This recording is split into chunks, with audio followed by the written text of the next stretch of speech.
شراء في سفينة نوح. تذهب الروح إلى بارئها والجسد إلى التراب، وبقيت أمي. وذكرت أمي حين فاح العطر من فيها، أتساءل في نفسي أهي روحها؟ قلت الله أكبر يا جاعل الجنة مأواها. احفظ روح أمي ليوم عاجل عن روحي في يوم تضمها وترعاها.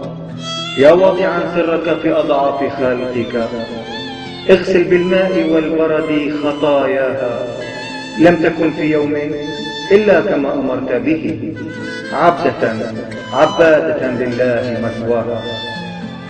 وللصبر كنت كأيوب، وبالكرم أنت كحاتم، وللخزي أناس أنت بينهم، والله أعلم وأقوم.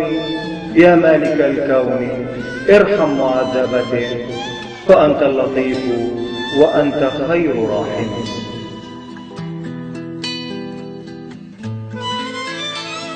قصيدة الإسلام للشاعر جلال